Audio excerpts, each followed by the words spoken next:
No nosso encontro anterior, a gente viu um pouco sobre essa primeira etapa destes desafios que foi o Cicada 3301. E honestamente, eu acho que tem uma linha de pensamento ali para você conseguir resolver os problemas do Cicada. O que você acha? Você conseguiria entender e chegar na resolução de algum dos problemas passados? Hoje, a gente vai entrar agora na segunda parte e ver o que tinha depois daqueles QR Codes que foram achados em lugares específicos do mapa do planeta Terra. E eu quero te convidar a continuar com esse trabalho comigo.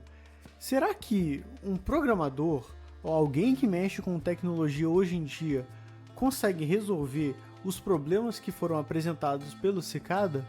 Bom, eu te convido a me acompanhar e ter um olhar um pouco crítico sobre toda essa situação. Vamos começar aqui a nossa parte 2 e vamos principalmente ver se esses desafios agora se tornaram mais complexos. Bora lá! Em janeiro de 2012 foi postada no fórum 4chan uma imagem que dizia procurar indivíduos altamente inteligentes. Dentro dessa imagem tinha um link, esse link levava para outra imagem que levava para outro link e esse outro link levava a um livro. Decifrando o código desse livro, você encontrava um site e nesse site uma lista de coordenadas. Indo para essas coordenadas foram encontrados diversos posters com o logo de uma cigarra e um código QR embaixo. Para onde esses códigos vão e quais são os próximos enigmas a partir daqui é o que a gente vai descobrir hoje, investigando a Cicada 3301, o maior mistério da internet. Já que a gente está aqui e muito provavelmente você viu a primeira parte, o que você achou? Você achou realmente que os desafios do Cicada são tão complexos assim para alguém que mexe com essa parte de tecnologia e programação? Eu acho, cara, que, assim, eram bons desafios, sabe? Eu acho que você conseguia fazer eles, só que é claro que você vai ter que raciocinar muito, vai ter que ter muito pensamento ali. Não era uma coisa tão trivial, mas eu acredito que era possível de ser realizado. Vamos continuar então.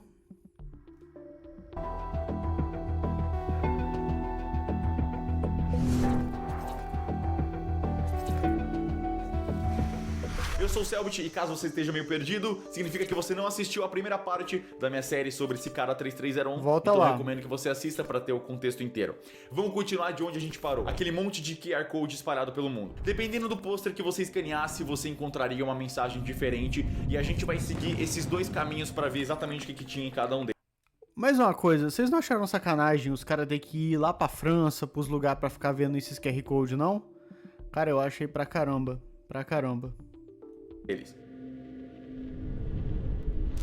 O primeiro caminho tinha essa mensagem: um poema de uma morte se apagando com o nome de um rei, para ser lido apenas uma vez e então desaparecer. Infelizmente, não poderia se manter desvisto. E depois disso, um monte de número, números, ou seja, a gente já viu isso antes, isso é um código de livro. A gente vai ter que achar um livro ou um texto e usar esses códigos de linha e letra para encontrar uma mensagem. O nome de um rei da mensagem está se referindo a um cara chamado Herodes Agripa, que foi um rei da Judeia, que é uma parte de Israel. Então, o poema que tem o nome dele é Agripa, um livro dos mortos. Em 1992, um grupo de artistas criou um poema de 300 linhas e esse poema falava sobre a incerteza e a natureza das memórias humanas e como elas são impalpáveis pelo tempo. Mas o mais interessante sobre esse Agripa, um livro dos mortos, é que ele não é um livro de verdade. Ele foi publicado dentro de um disquete. A real magia desse Agripa é que quando você colocava o disquete no seu computador, você só ia ter uma chance de ler esse poema. Quando o poema acabava, ele automaticamente se criptografava e deletava o programa. Ou seja, é um poema sobre a memória humana que só pode ser lido uma vez e depois disso ele automaticamente é destruído, se tornando exatamente aquilo que ele retrata. Só uma memória. Muito bonito, muito bonito. Pena que a gente vai ter que estragar a magia para poder resolver esse enigma. Cara, pera. Meu pai amado. Assim, vendo esses desafios do Cicada, eu tenho uma certa impressão de que, na verdade, o difícil mesmo não é necessariamente os processos de criptografia ou você mexer com a parte de web. É isso daqui que é o complicado? Como que você ia achar um livro desse? Como é que tu ia saber que esse negócio estava num disquete? Eu acho, particularmente, que uma simples pesquisa no Google não resolve esse tipo de coisa. Eu acho que isso aqui é muito específico. Então, eu começo a ter um pouco essa percepção de que, tipo assim, cara, o difícil mesmo é você encontrar as referências. Porque isso daqui, claro que é o disquete. Não, isso não existe. Isso não existe. Você falar de cifra de César, você falar, por exemplo, de criptografia mais avançada, isso beleza, porque quem mexe, mexe. Agora, o cara descobrir que tem um livro e que ele foi feito num disquete, que você lê uma vez e morre, cara, isso daqui que é o complicado pra mim, tá? Eu tô maluco? Enigma, desculpa. Assim como a mensagem dava a dica, infelizmente não pode se manter desvisto. Então a gente vai ter que ver esse poema de novo. Foi mal aí. Então, usando o nosso código, onde o primeiro número é a linha e o segundo número é a letra, você encontra isso. Aqui no meio você... Aqui, ó. Fazer essa associação aqui é a coisa mais simples do mundo. Né? Você já viu isso daqui uma vez, né? E fazer de novo acaba se tornando mais fácil. Agora, achar isso daqui é que é o complexo, né? E você também tem o produto dos dois primeiros primos, ou seja, os dois primeiros números primos são 2 e 3. Você faz 2 vezes 3, você tem 6. Aí você coloca na linha. Fazendo isso, você encontra isso. Um link.onion. Caso você não conheça, nossa, agora vai mexer com a cabeça dos caras. Usado na rede Tor. Caso você nunca tenha ouvido falar em rede Tor, é um lugar onde os servidores e os usuários permanecem anônimos e ficou popularmente conhecido como Deep Web. Finalmente nossa, chegamos à famosa agora que Deep vai Web. ter... Mas antes de continuar, vamos ver qual era o outro caminho que a gente podia ter seguido.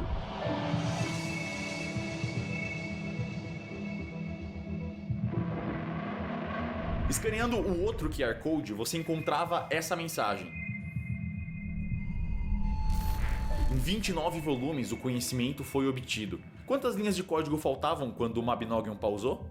Vá nessa distância e encontre o meu primeiro nome. Em 29 volumes, o conhecimento foi obtido se refere à Enciclopédia Britânica, que é uma enciclopédia separada em 29 volumes diferentes. Quantas linhas faltavam quando o Mabinogion pausou se refere àquele Reddit que a gente tinha feito mais cedo, do Rei Arthur. Acontece que os posts desse Reddit, eles iam acontecendo de tempo em tempo, algumas horas em algumas horas, mas os códigos pararam de ser postados na linha 69. E o código de livro que a gente tinha para decifrar isso ia até a linha 75. Então estavam faltando 6 linhas. Depois de um tempo, esses códigos voltaram a ser postados e aí a gente tem o texto inteiro. Mas ele pausou na linha 69. Caramba. E faltavam 6 linhas para completar. A mensagem fala para ir até essa distância e encontrar o meu primeiro nome. Então você vai até o volume 6 da Enciclopédia Britânica e encontra o primeiro nome deles. Cicada. Na descrição de Cicada, no 6º volume da enciclopédia, você usa o nosso código de livro, linha, letra, e você encontra isso, mais um link, .onion, mais um link para a Deep Web. Não, meu Deus do céu, é óbvio que é a enciclopédia inglesa. Cara, tá vendo? Assim, olha, eu tenho que ser sincero, esse desafio aqui que tá aparecendo, ele é muito mais uma coisa investigativa do que um desafio mesmo tecnológico, cara. É muito... Como é que o cara tirou? Ah, isso daí é óbvio que é a enciclopédia britânica.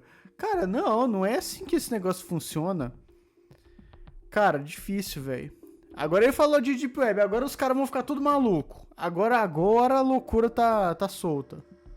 Porque o tanto de história que tem aqui...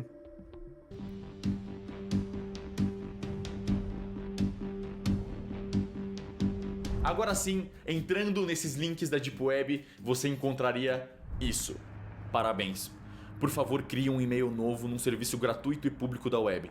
Um que você nunca tenha usado antes. E insira ele aqui embaixo. Nós recomendamos que você faça isso enquanto ainda usa o Tor, para se manter anônimo. Nós iremos te enviar um e-mail nos próximos dias, na ordem em que vocês chegaram nessa página. Quando você receber, volte nessa página e adicione o número com uma barra no URL. Por exemplo, se você recebeu esse número, você deve ir até o link da Deep Web / esse número.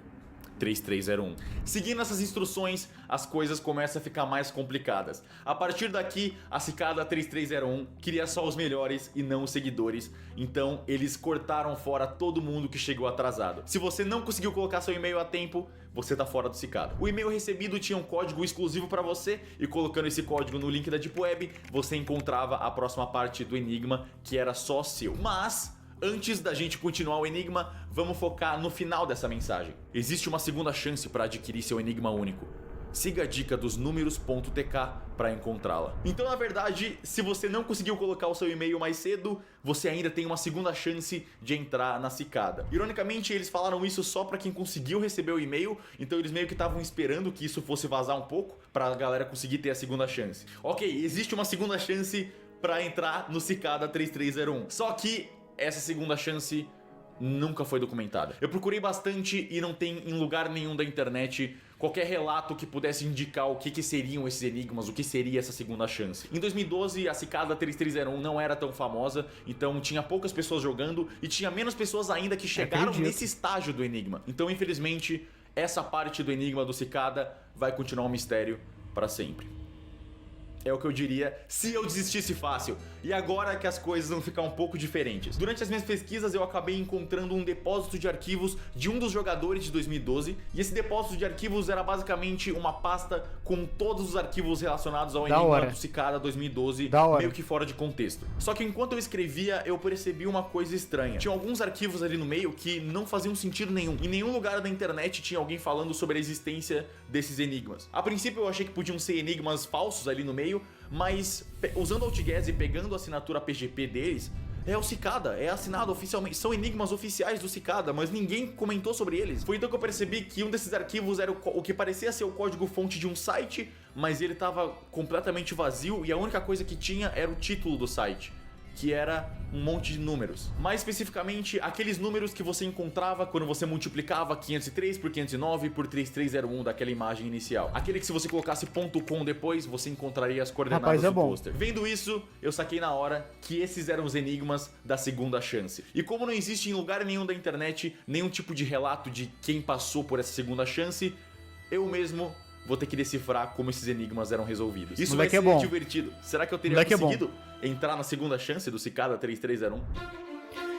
Vamos lá, antes da gente continuar aqui, ó, o enigma vazio, da hora. Seguinte, algumas pessoas devem estar perguntando o seguinte, cara, por que tu meteu aí a Deep Web, né? Por que você foi pra essa parte?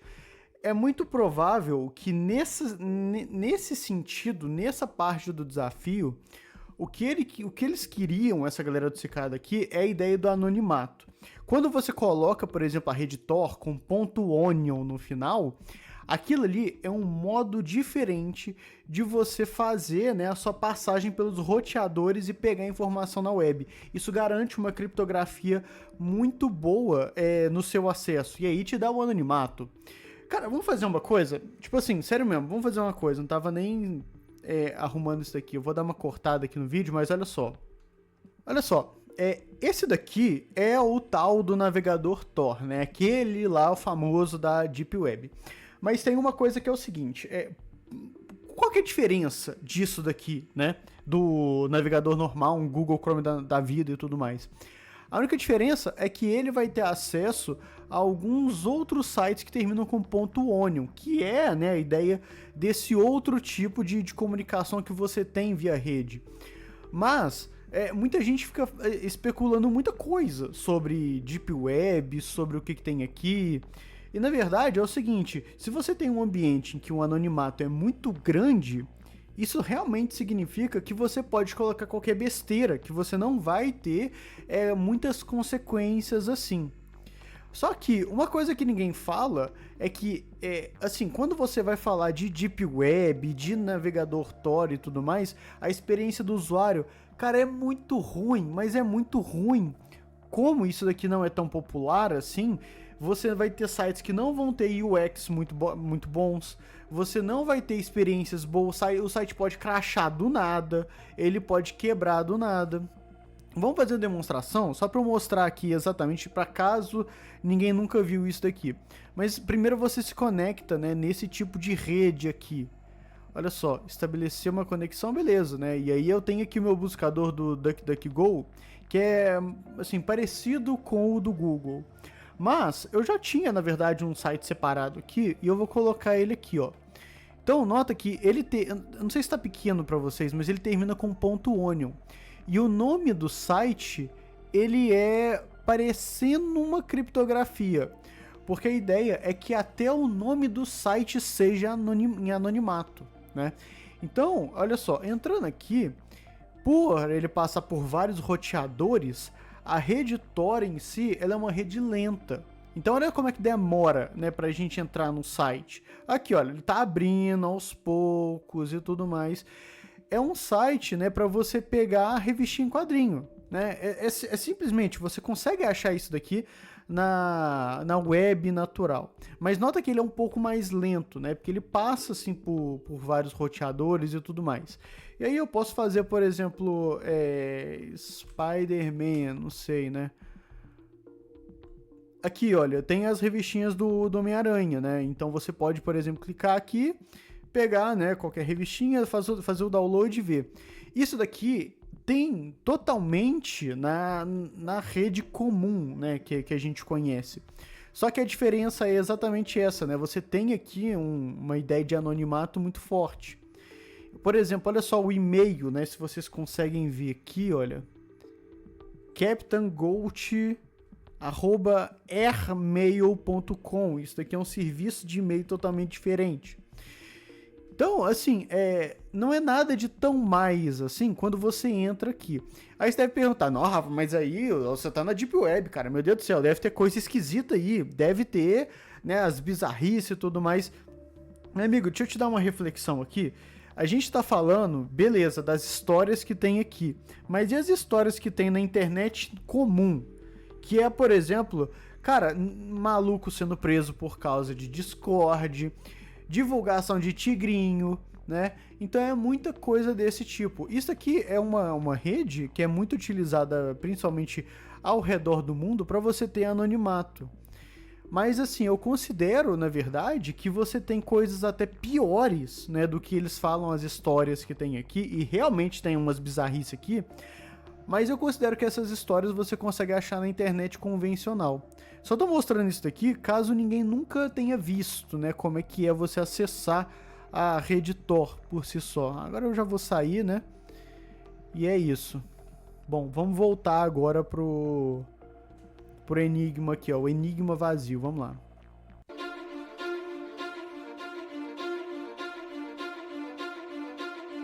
Segunda chance do Cicada 3301. Entrando nesse enigma, eu só tinha que entender mais ou menos o que era esse monte de arquivo da segunda chance, porque tava tudo meio que jogado ali, não tinha uma ordem específica, mas considerando o que a gente já tem do Cicada, da dica deles, o números.tk, você entraria no site daqueles números, 845 milhões, blá blá blá, .tk. Entrando nesse URL, você era recebido com essa imagem. Uma pintura de uma mulher num barco. Pesquisando sobre essa imagem, eu descobri que era uma pintura chamada A Dama de Shalott, que era inspirada por um poema que também chama A Dama de Shalott, que foi escrito em 1833. E adivinha só? Esse poema era inspirado numa história do Rei Arthur, assim como todos os enigmas que a gente teve até agora. Já se imaginava, mudando, né? Essa imagem no Photoshop, estourando os níveis dela, eu percebi que ela tinha um monte de quadradinho. O outguess dessa imagem é que é o nosso verdadeiro enigma. Perdeu a rodada 1, que é uma segunda chance, um link e um monte de números embaixo dele. Boa sorte, 3301. Entrando no link, a gente encontra isso. Essa imagem. Então o nosso enigma é literalmente só uma imagem e um monte de números. Esses números são claramente mais um código de livros, o Cicada gosta bastante de usar eles. Mas o que é essa pintura de um anjo, um demônio, tem o sol em cima do mar? O que é isso? Buscando por essa imagem, eu encontrei uma versão um pouco maior dela, que tinha uma frase em cima. 3. Energia é um encanto eterno. Pesquisando por essa frase, energia é um encanto eterno, eu descobri que ela vem de um livro chamado O Casamento do Céu e do Inferno, pelo William Blake. Esse livro foi escrito em 1790, então eu procurei pelo livro inteiro na internet e encontrei algumas edições diferentes dele e descobri que essa parte da energia é um encanto eterno vem de um trecho chamado A Voz do Demônio. Esse livro, O Casamento do Céu e do Inferno, é basicamente um livro inteiro sobre profecias, e essa página em específica da Voz do Demônio é uma página que refuta várias profecias e crenças cristãs, principalmente sobre o corpo e a alma, como se o demônio estivesse falando as opiniões dele. Ok, a gente tem uma página de um livro e um código de livro, então obviamente a gente usa o código nessa página. O problema é que tem muitas páginas diferentes. Esse livro, ele já tem mais de 200 anos, então ele foi reeditado e relançado tantas vezes com linhas diferentes e espaçamentos diferentes que eu não tinha como saber qual era a página certa, qual era a edição certa para pegar esse código.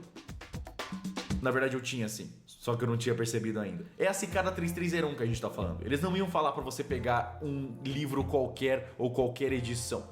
Eles iam querer uma versão bem específica desse livro. Então eu comecei a procurar e revirar na internet até que eu finalmente encontrei fotografias do livro original do Casamento do Céu e do Inferno, que tem mais de 200 anos, escrito pelo William Blake. E o interessante desse livro é que ele não foi um livro escrito casualmente, assim, no papel. Ele foi cravado em painéis de metais para que você pudesse molhar esses painéis com tinta e pressionar ele em papéis para você ter um sistema de impressão em 1790. E olhando as fotos desse livro original de 1790, eu me deparo com isso. A página original da Voz do Demônio. E olha quem tá aqui embaixo, o nosso amiguinho do Enigma. Então eu finalmente peguei o meu código de livro e comecei a aplicar nessa página e eu comecei a encontrar CGINIZIG. Que? Não tava fazendo sentido nenhum, tinha alguma coisa errada. Mas ainda bem que eu sou teimoso e eu peguei até o final dessas linhas. E os últimos 6 códigos davam .ONION. .ONION era um link da Deep Web. Encontrei!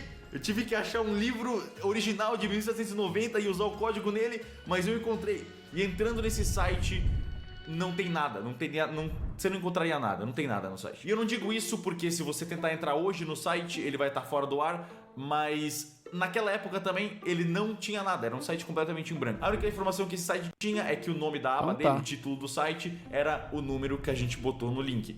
Tá, e onde que você vai para o Enigma nisso? Mas a verdade, obviamente, é que esse site parece não ter nada, mas ele esconde muita coisa. Abrindo o código-fonte do site, analisando o código que forma o site, você encontra o título do número que está lá em cima e nada. Ou será que não é nada mesmo? Estranhamente, o código-fonte desse site tem um espaço enorme de vazio entre o começo do código e o final do código. Mas é um espaço vazio enorme, não tem absolutamente nada. É como se alguém tivesse dormido em cima da barra do espaço. Mas se você selecionar essa área vazia do código, você percebe um negócio interessante. Ela não é exatamente vazia. Cada linha tem uma quantidade diferente de espaços. Só que isso, como um código, obviamente não forma nada. Então parece que o site é vazio. Mas na verdade tem informação escondida dentro do código. E essa informação é literalmente a barra de espaço que é vazia. Tá, eu tenho um monte de barra de espaço. Que enigma é esse? É o enigma vazio. Pra onde eu vou com isso? Só que aí eu percebi que não eram só barras de espaço. Quando eu tava passando o mouse e selecionando eles para contar quantos espaços tinham, eu percebi que tinham espaços pequenos e espaços bem maiores, que não fazem sentido nenhum. Como é que você faz um espaço maior que o outro no teclado? Apertando a tecla Tab. Se você apertar Tab, você vai fazer um espaçamento muito maior para você poder organizar os seus textos. E se você apertar espaço, você só aperta espaço normalmente. Então tinha espaço pequeno e espaço grande. Mas então, pensando em linhas longas e linhas curtas, você pensaria no quê? Código Morse? Não tem como ser código Morse, porque código Morse você precisa de algum tipo de separação entre uma letra e outra, senão você nunca vai saber onde que uma letra começa e a outra termina. Então eu tive uma ideia. Eu peguei todos esses espaços que tem escondido dentro do código do site, copiei eles, fui para um site que substitui caracteres, ou seja, ele pega um caractere e substitui pelo outro, e colei nesse site. Aí nesse site eu mandei ele pegar todos os espaços pequenos e substituir por 1.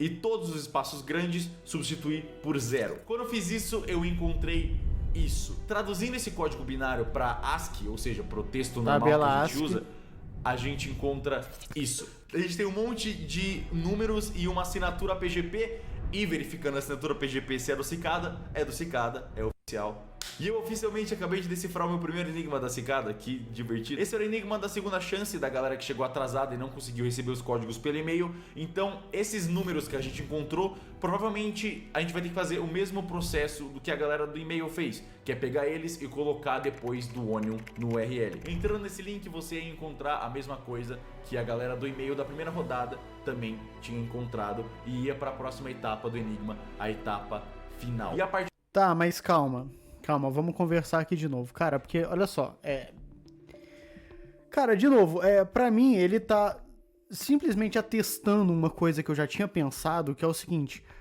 o difícil desses desafios é a parte investigativa. Irmão, por exemplo, se você me dá uma imagem qualquer assim, é claro que hoje eu jogaria numa IA e ia perguntar o que é isso aqui.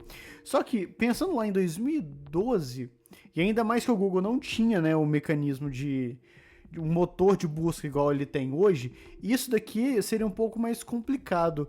Só que, assim, de verdade, o difícil que eu tô entendendo aqui é você achar o livro lá do Casamento do Céu e do Inferno, porque essa parte que ele fez... Cara, em primeiro lugar, vamos lá, eu não vou desmerecer o que ele fez, né? O Selbit, ele meteu a cara a tapa, conseguiu resolver uma parada, um desafio, cara, muito parabéns pra ele.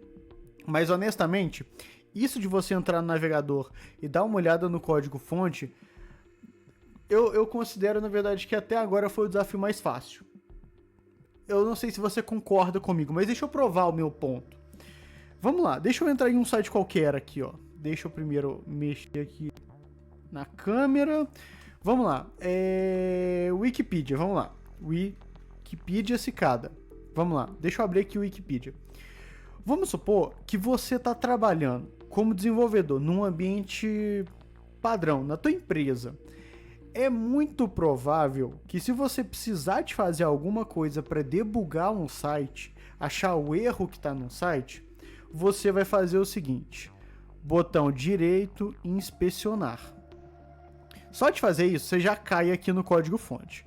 Mas é muito provável que você vá lá na parte de network e tente dar até um refresh aqui na página. Deixa eu pegar aqui, olha, para você tentar entender o que está, né, sendo enviado e recebido pelo site. Isso daqui a gente faz como programadores, cara, quase que todo dia, quando a gente vai debugar por que um front não está comunicando com o back. A primeira coisa que eu abriria quando eu visse um site e ele está todo em branco é o seguinte: o front não está comunicando com o back. Eu preciso abrir alguma coisa ali para entender. E é muito provável que nessa espécie de investigação, se eu visse que o site está tudo ok, eu voltasse ou para a parte de console, né, ia querer ver se está tendo algum erro aqui, ou na parte de memória, né, application aqui para ver os cookies. Só que a parte de ver o código fonte, ela na verdade não está tão distante. É muito provável, principalmente quando você abre um site em branco, que você caia numa coisa dessas. E olha só, tem até uma coisa mais interessante, que se você for passando o mouse, não estou nem clicando, eu estou só passando o mouse. Você vai selecionando os elementos aqui da página. Por exemplo, aqui, olha, eu estou exatamente nesse componente aqui. Se eu abrir ele um pouco mais, tá vendo? Olha só, eu estou abrindo, ele vai mostrando as coisas que a gente tem. Por exemplo, aqui, olha, eu já estou entrando na parte do texto. Olha aqui, ó, estou na parte do texto, vou abrir um pouco mais, né? Olha que interessante. Então, na verdade, desenvolvedores fazem isso daqui toda hora. Olha aqui, eu cheguei até na parte de parágrafos. Se eu continuar, olha que eu consigo selecionar, e eu não estou clicando em nada. Eu estou só passando o mouse aqui, ó, e eu estou pegando, olha só, os caracteres que estão ali, né, meio que separados. Então, isso daqui é muito provável que eu ia pensar em fazer alguma coisa desse tipo. A rede Tor, né, o browser lá do Tor, ele faz a mesma coisa, ele não se difere tanto, você consegue fazer essa inspeção. Então olha aqui, eu tô passando o mouse e tô vendo, né, as coisas aqui. É claro que se não desse, né, a gente não tem o site aqui em mãos, a gente está especulando, se eu não tivesse essa parte aqui toda, né, eu tentaria ver outras possibilidades, mas eu acredito que enxergar o código-fonte daquele jeito que ele viu, de tabs e barra de espaço, seria um caso muito comum, né? E você jogar isso numa tabela ASCII, de novo, quem mexe com essa parte de tecnologia e programação, eu acredito firmemente que pensaria em fazer alguma coisa desse tipo. De novo, não tô aqui falando, cicada é fácil pra caralho, joga aqui no peito do pai que eu resolvo isso aí tudo. Não, eu tô falando que, cara, tem lógica os desafios, eles são possíveis. Não é que você vai resolver tudo assim, né, no conforto aqui, né, nós estamos aqui falando sobre isso aqui, não. Mas eu acho que é possível, tem uma lógica aqui por trás. Só que essa lógica de você só pegar ali o código-fonte do site e trocar por 0 e 1 os tabs e as barras, eu acredito que é a parte mais fácil até agora. Você pegar a cifra de César, voltar lá na tabela ASCII, eu acho até mais complicado. Agora, o que eu achei complicado mesmo nesse desafio é o seguinte, irmão, tu vai ter que achar um livro extremamente nichado. Aquele lá do disquete, parceiro, eu nem sei como é que a galera foi atrás disso. Honestamente, eu nem sei como é que foram atrás disso. Talvez você vai ter que perguntar para professor universitário, para alguma coisa do tipo, né? Então, isso aqui tá só testando uma coisa que eu já pensava. Os desafios desse cara, eles são difíceis a partir da parte investigativa dos elementos. E a partir daqui começam os enigmas mais difíceis e os enigmas finais do Cicada de 2012. E também são, na minha opinião, os mais criativos e mais interessantes. Então eu vou deixar para a próxima e última parte da minha série do Cicada de 2012, onde eu vou explicar como que se resolviam os outros 2 enigmas e a gente vai conversar um pouco sobre o que acontece quando você vence o Cicada 2012. Espero que você tenha gostado desse vídeo e muito obrigado pelo apoio. Da hora. Esse cara que trouxe um conteúdo muito bom, né? Eu queria ter a chance, sabe? Com a cabeça de agora, de estar lá no passado pra tentar ver isso. Pra tentar, cara. Só tentar, né? Ver e estipular alguma coisa. Porque vendo esses desafios, eles têm sentido, né? Não é uma coisa, por exemplo... o cara do Cicada tirou ali uma chave de criptografia que ele tirou da bunda dele. Aí você fala, não, isso aqui não é resolvível. Você tem que pensar exatamente o que aquele cara fez. Aí você fala, realmente não é resolvível. Mas do jeito que está se desenhando as coisas aqui, elas são resolvíveis. Tem uma espécie de lógica por trás disso. E você consegue meio que ir atrás dela. As buscas pelos livros e por esses materiais aí quebra as pernas, né? Mas eu acho que realmente que é resolvível. Bom... Vou parar por aqui e a gente vai se encontrar na próxima parte, né?